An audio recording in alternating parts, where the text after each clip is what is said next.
Le 19 et 20 décembre 2016, des manifestations ont éclaté à travers la République démocratique du Congo parce que le président Joseph Kabila a refusé de quitter ses fonctions à la fin de son deuxième et dernier mandat autorisé par la Constitution.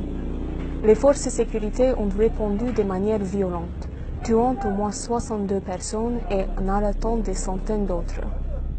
Notre enquête a révélé que cette brutalité était préméditée. En fait, nous avons documenté que le mois avant les manifestations, les officiers des forces de sécurité congolaises de haut rang ont recruté d'anciens rebelles du M23 qui étaient exilés dans des pays voisins en Ouganda et au Rwanda et les ont amenés au Congo pour participer dans la répression et pour protéger le président.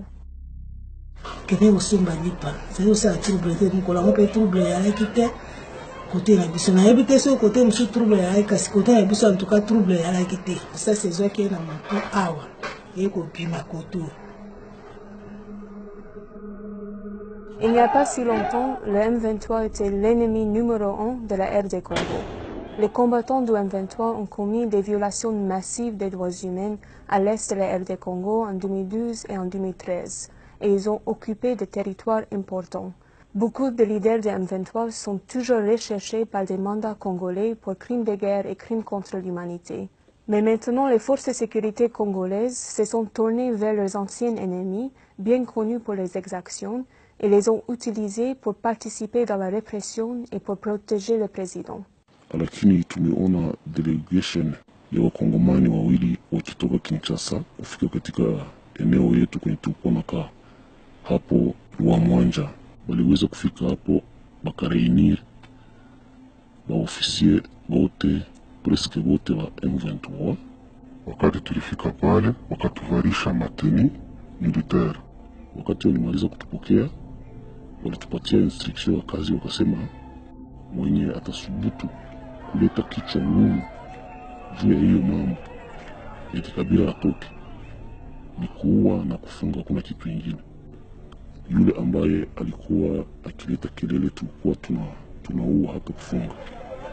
Après avoir parlé aux familles des victimes et d'autres témoins, nous avons documenté des intimidations générales et même de meurtres sans distinction, y compris d'enfants.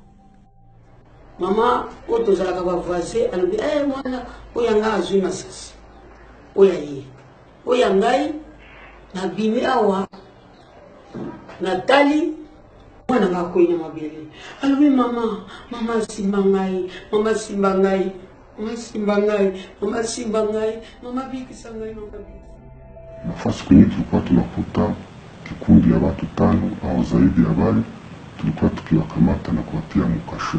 Wakati tulikuwa tukipata maiti zenye zimelala barabarani, tulikuwa tukiziondosha na kwenda zificha mbali, kusema opinion international isiende ikazione. Na shabaha yetu ilikuwa ni kuproteje pouvoir ya Kabila. Tukifika kule tulifanya kazi nzuri na tukakuwa remercié. Sawa, mimi nilipata $500 na sasa tunaongojea kama kazi ikarudi, tutaendelea kuendelesha kazi, kumsaidia na kusutenir pouvoir ya mzee Kabila, président wetu. Le refus de Kabila de quitter ses fonctions a plongé la RD Congo dans une crise complexe qui peut avoir des conséquences dévastatrices pour toute la sous-région. Le recrutement secret des combattants de M23 pour réprimer des manifestations pro-démocratie montre jusqu'où Kabila et son régime sont prêts à aller pour se maintenir au pouvoir. C'est pour cela qu'il faut des pressions soutenues, ciblées et bien coordonnées sur Kabila pour qu'il quitte le pouvoir et pour avoir des élections crédibles le plus tôt possible. Lakini mimi naregretea kuwa hakuna kitu ilibadilika, na mimi najiuliza vitu gani wanatuweka ndani ya kutukosesha amani kila mara.